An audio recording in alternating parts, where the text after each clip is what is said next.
Welcome to special focus. అప్పట్లో Chiranjeevi blood bank, తర్వాత Chiranjeevi I bank, ఇప్పుడు చిరంజీవి ఆక్సిజన్ బ్యాంక్. కరోనా కష్టకాలంలోనూ ఆ పనులను ఆదుకునేందుకు నేను సైతం అంటూ కదిలారు మెగాస్టార్ చిరంజీవి.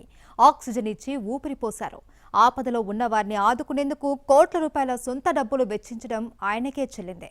మెగాస్టార్ పిలుపు అందుకొని ఈ మహాయజ్ఞంలో అభిమానులు సైతం సైనికుల్లా సేవా కార్యక్రమాలు చేపట్టడంపై ప్రశంసల జల్లు కురుస్తోంది. కరోనా అనేక కుటుంబాల్లో అంతులేని విషాదం నింపుతోంది. ప్రజల ప్రాణాలు గాలిలో దీపాలుగా మారాయి. ఆక్సిజన్ అందక ఎంతో మంది చనిపోవడం, వారిపై ఆధారపడ్డవారు రోడ్డున పడటం చూస్తూ ఉన్నాం. గుండెలు పిండేసే కన్నీటి దృశ్యాలు ఎన్నెన్నో. అలాంటి వారిని ఆదుకోవాలి అని, ఆక్సిజన్ అందకుండా ఎవరూ చనిపోకూడదు అని భావించి ఊపిరి నిలుపుతున్నారు చిరంజీవి. నలుగురికి మంచి చేయాలని, ఆపదలో ఉన్నవారిని ఆదుకోవాలని అనుకోవడం వేరు, దానిని ఆచరణలో పెట్టడం వేరు. దానికెంతో గుండె ధైర్యం, నిబద్ధత, చిత్తశుద్ధి కావాలి. ప్రార్థించే పెదవుల కన్నా సేవ చేసే చేతులు మిన్నా అన్న మదర్ తెరీసా మాటలే బాసటగా మలుచుకొని తెలుగు నేలపై సేవా కార్యక్రమాలు చేపట్టిన మెగాస్టార్ చిరంజీవి కరోనా సమయంలో వాటిని మరింత విస్తృతం చేశారు. అదే ఆక్సిజన్ బ్యాంక్. ఏపీ, తెలంగాణలో 26 ఆక్సిజన్ బ్యాంకులు ఏర్పాటు చేసి అనేక మంది ప్రాణాలు నిలబెడుతున్నారు. ప్రకారం 100% యుద్ధ ప్రాతిపదిక మీద చేయడానికి అన్ని రకాల కృషి చేస్తున్నాం. అండ్ ఈ విషయంలో రామ్ చరణ్ కూడా ఇన్ని ప్రొక్యూర్ అవడానికి తను కూడా చాలా ప్రయత్నం చేశాడు. Very good, I'm very happy, I appreciate. Corona second wave లో వైరస్ సోకిన వారు ఆక్సిజన్ అందక చనిపోవడం, అనేక కుటుంబాలు ఆసరా కోల్పోవడం, పిల్లలు అనాథలుగా మారడం అందరి హృదయాలను కలిచివేస్తోంది. వీటిని చూసిన చిరంజీవి చెలించిపోయారు. ఇప్పటికే చిరంజీవి చారిటబుల్ ట్రస్ట్ ద్వారా అనేక సేవా కార్యక్రమాలు నిర్వహిస్తున్న ఆయన కరోనా కష్ట సమయంలోనూ ఆ పన్నులను ఆదుకోవాలని ముందుకొచ్చి వెంటనే ఆచరణలో పెట్టారు, ప్రాణం పోస్తున్నారు. ఆంధ్రప్రదేశ్లో 16, తెలంగాణలో 10 ఆక్సిజన్ బ్యాంకులు ఏర్పాటు చేసి ఒక్కో కేంద్రంలో 50 సిలిండర్లు, 10 ఆక్సిజన్ కాన్సంట్రేటర్లు అందుబాటులో ఉంచారు. జిల్లాల్లోని చిరంజీవి యువత ద్వారా ఈ ఆక్సిజన్ బ్యాంకులను పర్యవేక్షిస్తూ ఆపదలో ఉన్నవారికి ఊపిరిపోసి జీవితాల్లో కొత్త వెలుగులు తీసుకొస్తున్నారు. 47 లీటర్ల సామర్థ్యం ఉన్న ఒక్కో సిలిండర్ సరాసరిన 10 మందికి ఉపయోగించడం ఈ సమయంలో ఆక్సిజన్ బ్యాంకు ద్వారా అందుతున్న సేవలకు అద్దం పడుతుంది.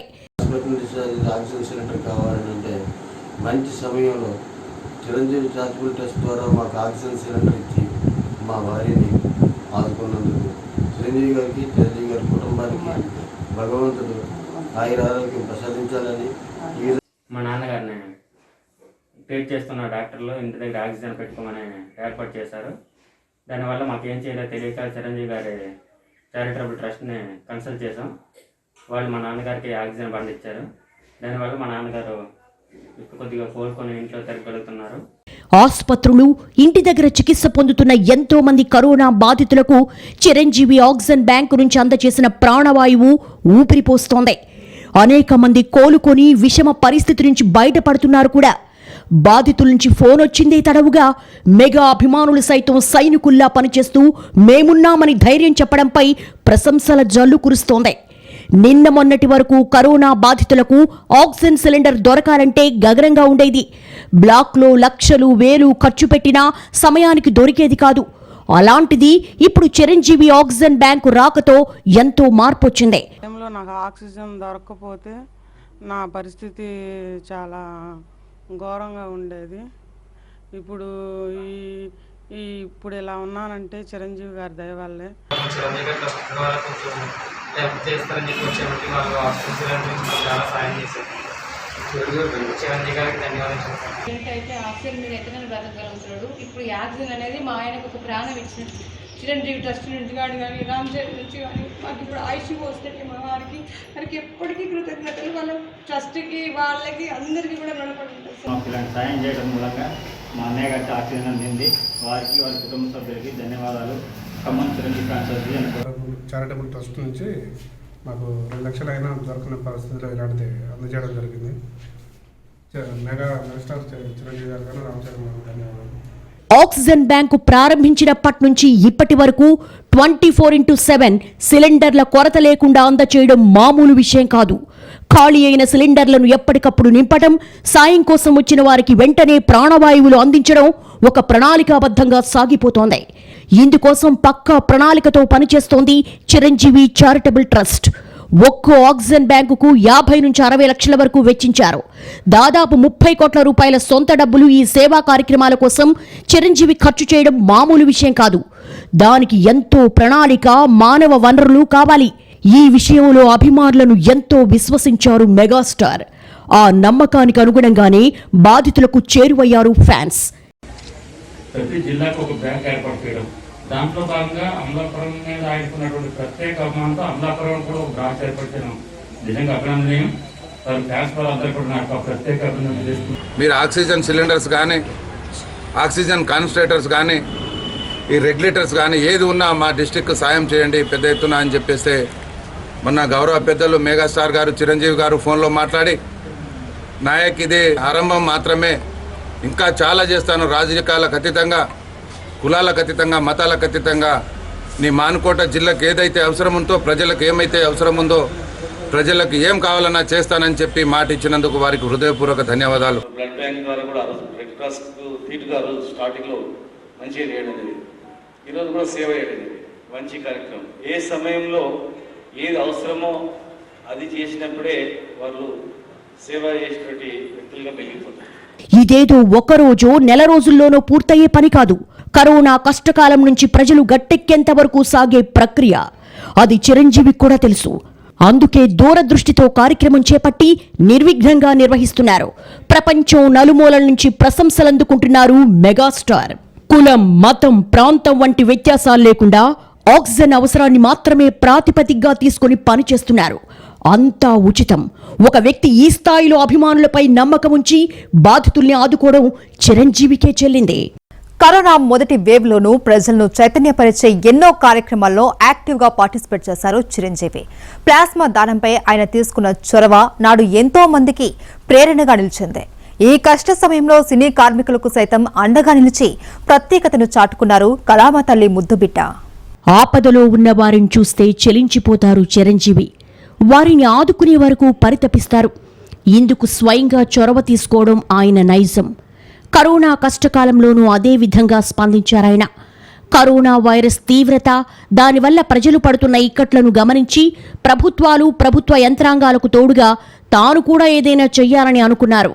కరోనా మొదటి వేవ్ సమయంలో బాధితుల చికిత్సకు ప్లాస్మా కీలకంగా భావించడంతో ఆ విధంగా జనాలను చైతన్యపరచాలని భావించారు చిరంజీవి. ఒక మనిషి ప్రాణాలు కాపాడటానికి రక్తం ఎంత అవసరమో తెలిసిన ఆయన ప్లాస్మా దానంపై విస్తృత ప్రచారం కల్పించారు. ఈ సమయంలో రక్తదాతలందరికీ, నా అభిమానులకు ప్రతి ఒక్కరికి నేను చేతులెత్తి నమస్కరిస్తూ విన్నవించుకుంటున్నాను. ప్లీజ్ రక్తదానం చేయండి, ప్రాణాలని నిలబెట్టండి. పోలీసులతో కలిసి ప్లాస్మా సేకరణ యజ్ఞంలో భాగమయ్యారు.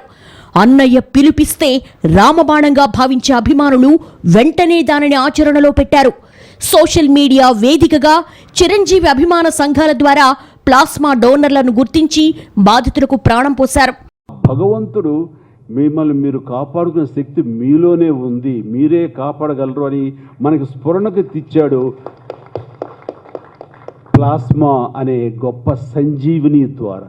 కరోనా సమయంలో బయటకొచ్చినా, ఇంట్లో ఉన్నా మాస్కు ధరించడం అత్యవసరం. కేంద్ర రాష్ట్ర ప్రభుత్వాలు దీనిపై ఎంతో ప్రచారం చేస్తున్నాయి. చిరంజీవి ఈ విషయంలోనూ నేను సైతం అంటూ ముందుకొచ్చారు. మాస్కు ప్రాధాన్యం, అది కరోనా నుంచి ఏ విధంగా రక్షణ కల్పిస్తుందో సామాజిక మాధ్యమాల ద్వారా ప్రజలకు వివరించారు. చిరంజీవి ఈ రోజు ఈ స్థాయికి ఎదగడానికి, గుర్తింపు తెచ్చుకోవడానికి కారణం సినిమాలు. ఆ విషయాన్ని ప్రతి సందర్భంలోనూ ప్రస్తావిస్తారు మెగాస్టార్. కరోనా వేళ సినిమాలు లేక షూటింగులాగి ఈ రంగంపై ఆధారపడ్డ సినీ కార్మికులకు పనులు లేకుండా పోయాయి. అర్ధాకలితో అలమటించిన వారు ఎందరో ఉన్నారు. ఈ విషయం చెవిన పడిన వెంటనే సినీ పరిశ్రమ తరపున వారిని ఆదుకునేందుకు చొరవ తీసుకున్నారాయన. నిత్యావసరాలు అందజేశారు. మన ఆత్మీయులో కొందరి వైరస్ వలన కోల్పోతున్నామంటే గుండె తరుక్కుపోతుంది. ఈ తప్పనిసరి పరిస్థితుల్లోనే తెలుగు రాష్ట్రాల్లో మళ్లీ లాక్డౌన్ పెట్టారు. కనీసం ఇప్పుడైనా అలక్ష్యం చేయకుండా మనం కొన్ని జాగ్రత్తలు తప్పనిసరిగా పాటించాలి. ఇంటి నుంచి బయటికి రాకండి. ఒకవేళ లాక్డౌన్ సడలించిన వేళలో బయటకు వచ్చినా తప్పనిసరిగా మాస్క్ ధరించండి. వీలైతే డబుల్ మాస్క్ ధరించండి. లాక్డౌన్ లో కూడా వ్యాక్సినేషన్ ప్రక్రియ కొనసాగుతుంది. వ్యాక్సినేషన్కి రిజిస్టర్ చేసుకుని ఎప్పుడు వీలైతే అప్పుడు వ్యాక్సిన్ తీసుకోండి. వ్యాక్సినేషన్ తర్వాత ఒకవేళ కరోనా పాజిటివ్ వచ్చినా దాని ప్రభావం చాలా తక్కువగా ఉంటుంది.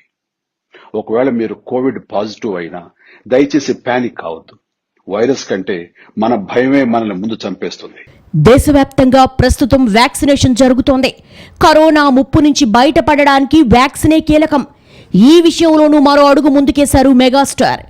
సినిమా కార్మికులందరికీ వ్యాక్సిన్ వేసే బృహత్తర పనికి ఆయన శ్రీకారం చుట్టారు.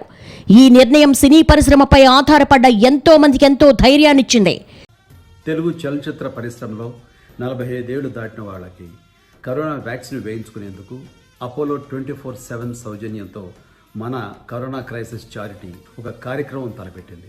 ఈ గురువారం నుంచి ఓ నెల రోజుల పాటు ఈ వ్యాక్సినేషన్ డ్రైవ్ జరుగుతుంది. 45 ఏళ్లు దాటిన తెలుగు సినీ కార్మికులు అలాగే సినీ జర్నలిస్టులు మీ అసోసియేషన్స్ లేదా మీ యూనియన్స్లో మీ పేరు నమోదు చేసుకోండి. మీతో పాటు మీ జీవిత భాగస్వామికి 45 ఏళ్లు దాటితే వారికి కూడా మీతో పాటు ఈ వ్యాక్సినేషన్ పూర్తిగా ఉచితం. షెడ్యూల్ ప్రకారం ప్రతిరోజు కొందరికి అపోలో హాస్పిటల్లో తగిన వసతులతో వ్యాక్సిన్ ఇస్తారు. అలాగే 3 నెలల పాటు అపోలో 24/7 ద్వారా ఉచితంగా డాక్టర్లను సంప్రదించవచ్చు. మందులు కూడా రాయితీకి లభించే వెసులుబాటు వ్యాక్సిన్ వేయించుకున్న వారికి లభిస్తుంది. కరోనా నుంచి మన పరిశ్రమను మనం కాపాడుకుందాం. ప్లీజ్ దయచేసి ముందుకు రండి, వ్యాక్సిన్ వేయించుకోండి. Stay safe, stay strong and healthy. జై హింద్. వ్యక్తిగా నటుడిగా ఒక ఉన్నత స్థానానికి ఎదిగిన తర్వాత సమాజానికి ఎంతో కొంత సాయం చేయాలని ఆలోచించేవారు చాలా అరుదుగా కనిపిస్తారు. వారిలో చిరంజీవి అగ్రశ్రేణిలో ఉంటారని చెప్పక తప్పదు. చాలా మంది ట్రస్టులు పెట్టి విరాళాలు సేకరించి సేవా కార్యక్రమాలు నిర్వహిస్తూ ఉంటారు. అది తప్పు కాకపోయినా చిరంజీవి ఎంచుకున్న మార్గమే భిన్నం. సొంత డబ్బులతోనే సేవా కార్యక్రమాలు చేపట్టడం ఆయనకే చెల్లింది.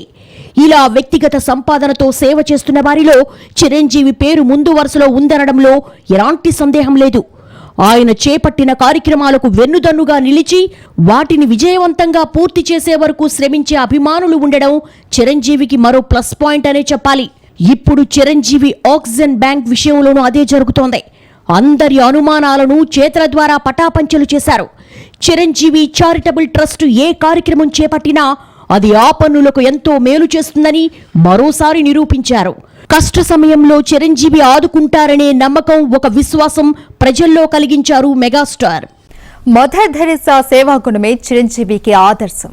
మహాత్ముడి బోధనలు ఆచరణీయం. వారు చూపించిన బాటలో పయనిస్తూ దశాబ్దాల పాటు నిస్వార్థంగా సేవా కార్యక్రమాలు నిర్వహించడానికి ఎంతో శ్రమ, పట్టుదల కావాలి. అందుకే ఆయన చేపట్టిన పనులకు విమర్శకుల నుంచి కూడా అద్వితీయమనే ప్రశంసలు లభిస్తున్నాయి. చిరంజీవి వెండి తెరపైనే కాదు, సేవా కార్యక్రమాల్లోనూ మెగాస్టార్ అనిపించుకోవడానికి 1998లో తొలి అడుగు పడింది. ఆ ఏడాది అక్టోబర్ 2 గాంధీ జయంతి రోజున చిరంజీవి చారిటబుల్ ట్రస్ట్ ఆధ్వర్యంలో బ్లడ్ బ్యాంక్ ప్రారంభించారు.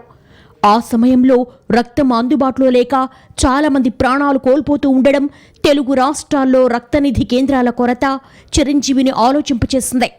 వెంటనే బ్లడ్ బ్యాంక్ ఏర్పాటు చేశారు. నాడు ఎంతో విస్తృత చర్చ జరిగింది. అదే చిరంజీవి బ్లడ్ బ్యాంక్ 2 దశాబ్దాలకు పైగా లక్షలాది మందికి రక్తమిచ్చి ప్రాణాలు పోస్తుంది. దాదాపు 9 లక్షల మందికి పైగా ఉచితంగా రక్తం అందచేశారంటే అది మెగాస్టార్ దూరదృష్టికి అద్దం పడుతుంది. నేటికి ఎంతో మంది ఇక్కడికి వచ్చి రక్తదానం చేస్తూ ఉంటారు. చిరంజీవి బర్త్డే వస్తుందంటే చాలు అభిమానులు చేపట్టే మొదటి కార్యక్రమం రక్తదానం. ఈ చొరవే నేడు లక్షల మందికి ప్రాణం పోస్తోంది. ఒక్క బ్లడ్ బ్యాంకే కాదు, ఐ బ్యాంకును కూడా ప్రారంభించారు చిరంజీవి. నేత్రదానంపై ప్రజల్లో విస్తృత అవగాహన కల్పించారు. మరణానంతరం నేత్రాలను దానం చేయాల్సిందిగా చిరంజీవి నాడు ఇచ్చిన పిలుపు లక్షల మందిని ఆలోచింపచేసింది. చిరంజీవి ఐ బ్యాంకుకు తమ సమ్మతిని తెలియచేశారు కూడా. ఇప్పటి వరకు 9,000 మందికి కార్నియా డ్రాఫ్టింగ్ చేశారంటే ఆ ప్రయత్నాన్ని అభినందించకుండా ఉండలేం. హార్ట్ ఆపరేషన్స్ జరిగే సమయంలో హార్ట్ పేషెంట్స్ కానివ్వండి, డెలివరీ సమయంలో మహిళలకు కానివ్వండి, తలసేమియా వ్యాధిగ్రస్తులకి, అలాగే క్యాన్సర్ పేషెంట్స్కి, అలాగే సికిల్ సెల్ అనీమియా పేషెంట్స్కి, ఇలాగ ఎంతోమందికి సమయానికి బ్లడ్ దొరక్క చాలా ఇబ్బందులు పడుతున్నారు. ఈ సమయంలో రక్తదాతలందరికీ, నా అభిమానులకు ప్రతి ఒక్కరికి నేను చేతులెత్తి నమస్కరిస్తూ విన్నవించుకుంటున్నాను. ప్లీజ్ రక్తదానం చేయండి, ప్రాణాలని నిలబెట్టండి. అది ఇచ్చే సంతృప్తి అంతా ఇంత కాదు. బ్లడ్ ఐ బ్యాంక్ నిర్వహణలో ఏ ఒక్కరి నుంచి రూపాయి విరాళం తీసుకోలేదు అన్నయ్య. ఇన్ని దశాబ్దాలుగా వ్యక్తిగత ఖర్చులో నుంచే వాటిని నిర్వహిస్తున్నారు. ప్రజల కష్టాన్ని తమ కష్టంగా భావించి చేపడుతున్న సేవ కావడంతో ఏనాడు ఇబ్బందిగా భావించలేదు చిరంజీవి. పైగా ఆ పనులకు సేవ చేసే భాగ్యం కలగడం ఎన్నో జన్మల పుణ్యఫలంగా అనుకుంటారాయన. ఒక చిత్తశుద్ధి ఉండి మనం కార్యోన్ముఖులమై ఈ సేవా కార్యక్రమంలో ముందుకు వెళుతున్నప్పుడు ఎవరు ఎన్నన్నా సరే అది చూసి అది మన ఎదుగుదల అనుకోవాలే తప్ప దాని గురించి మనం ఏమాత్రం బెదరకూడదు, నెరవకూడదు. అలా కామెంట్ చేసిన ప్రతి ఒక్కరికి ఇది అంతకంత శాఖోపశాఖలుగా వ్యాపించి మరింత ఉధృతంగా మనం సేవా కార్యక్రమాలు చేస్తుంటే అదే వారందరికీ సమాధానం. నటనకు ఫుల్ స్టాప్ పెట్టి కొన్నాళ్లు రాజకీయాల్లోకి వెళ్లినా సేవా కార్యక్రమాలపై ఆ ప్రభావం పడకుండా జాగ్రత్త పడ్డారు. అందుకే ఆయన పద్మభూషణుడయ్యారు. చిరంజీవి బ్లడ్ బ్యాంక్, ఐ బ్యాంకులు ఎన్నో అవార్డులు సొంతం చేసుకున్నాయి. రక్తదానం చేయడానికి కొందరు భయపడతారు. కానీ చిరంజీవి బ్లడ్ బ్యాంకులో డజన్ల సార్లు రక్తదానం చేసిన వారు అనేక మంది ఉన్నారంటే అది అన్నయ్య ఇచ్చిన ప్రేరణే. బ్లడ్ బ్యాంక్, ఐ బ్యాంకుల తర్వాత చిరంజీవి కరోనా టైంలో చేపట్టిన మరో బృహత్తర యజ్ఞమే ఆక్సిజన్ బ్యాంక్. ఆ 2 సేవా కార్యక్రమాల ద్వారా ఎంతో పరిణితి సాధించిన అభిమానులు మెగాస్టార్ పిలుపివ్వగానే రంగంలోకి దిగడం మామూలు విషయం కాదు. మే 22న చిరంజీవి ఆక్సిజన్ బ్యాంక్ ప్రారంభించారు. ఈ తక్కువ సమయంలోనే బాధితులకు రీచ్ కావడం, ఎలాంటి పొరపాట్లకు తావివ్వకుండా ఊపిరిపోయడంలో సక్సెస్ అయ్యారు. సమయానికి ఆక్సిజన్ దొరకక ప్రాణాలతో కొట్టుమిట్టాడుతున్నటువంటి వారికి ప్రాణవాయువును అందించి ప్రాణాలని నిలపాలన్న నా సత్సంకల్పంలో భాగస్వాములైన నా బ్లడ్ బ్రదర్స్కి అభినందనలు. అనుకున్నదే తడువుగా యుద్ధ ప్రాతిపదిక పైన ఉన్న కొరతను మీరి వ్యయ ప్రయాసను అధిగమించి ప్రాణవాయువును సేకరించి 2 రాష్ట్రాలకు చేతనైనంతలో అందించగలుగుతున్నా, ప్రాణాలని నిలపగలుగుతున్నా అది మీరున్నారు కాబట్టే, మీరు పూనుకున్నారు కాబట్టే, మీ భుజస్కంధాలపై మోస్తున్నారు కాబట్టే సాధ్యపడింది. మీరే నా ధైర్యం, మీరే నా బలం, మీరే నా సైన్యం. అందుకే ఇవన్నీ చేయగలుగుతున్నాను. వ్యక్తిగత సంపాదనలో ఇప్పటి వరకు 100 కోట్లు సేవా కార్యక్రమాలకు చిరంజీవి వెచ్చించడం మరో ముఖ్యమైన విషయం. పైగా రూపాయి ఖర్చు పెడితే ఎంతో ప్రచారం, పేరు ఆశించేవారు ఉన్న ఈ రోజుల్లో చేసిన పని చెప్పుకోకుండా తమ చేతల ద్వారానే ప్రజల మెప్పు పొంది ఔరా అనిపించుకుంటున్నారు చిరంజీవి. భారత సినీ పరిశ్రమలో చిరంజీవిలా వ్యక్తిగత సంపాదన ఖర్చు చేసి ఈ స్థాయిలో సేవా కార్యక్రమాలు చేపట్టిన నటుడు మరొకరు లేరనే చెబుతారు. కేవలం బ్లడ్, ఐ, ఆక్సిజన్ బ్యాంకులే కాదు, ప్రకృతి విపత్తులు వచ్చిన సమయంలో, రైతులు కష్టాల్లో ఉన్నప్పుడు బాధితులను ఆదుకునేందుకు ఏనాడు వెనుకాడలేదు చిరంజీవి. బ్లడ్ బ్యాంక్ స్థాపించడానికంటే 10 ఏళ్ల ముందే, అంటే 1988-89లో గుంటూరులో 18 మంది పత్తి రైతులు ఆత్మహత్య చేసుకుంటే ఆ కుటుంబాలకు నాడు ₹1,00,000 చొప్పున సాయం చేశారు మెగాస్టార్. ఇలాంటి సాయాలు చిరు సేవా డిక్షనరీలో ఎన్నో ఉన్నాయి. చిరంజీవి అంటే ఓ సేవా శక్తి, చేసిన పనికి ప్రచారం ఆశించని శిఖరం. నేను సైతమని ఆయన ఏ పని చేపట్టినా అది 100% ఆ పనులకు చేరుతుందనే నమ్మకం. రియల్ హీరో, రియల్ సర్వీస్ అనే ముద్ర పడిపోయింది. నిస్వార్థంతో ఎన్ని పనులు చేసినా విమర్శించే గొంతుకులు ఎక్కడో ఓ చోట ఉంటాయి. ఆయన విమర్శలను అస్సలు పట్టించుకోరు. తాను చెయ్యాల్సిన పనిపైనే మనసు లగ్నం చేస్తారు. అణుమాత్రం కూడా డీవియేట్ కారు, కాబోరు కూడా. ప్రస్తుతం చిరంజీవి ఆక్సిజన్ బ్యాంక్ ద్వారా సేవలు విస్తృతం కావడం వెనక రహస్యం కూడా ఇదే. అందుకే వెండి తెరపైన సేవా నిరతిలోనూ ఆయన జై చిరంజీవ. ఇది వాల్టి స్పెషల్ ఫోకస్. నమస్తే.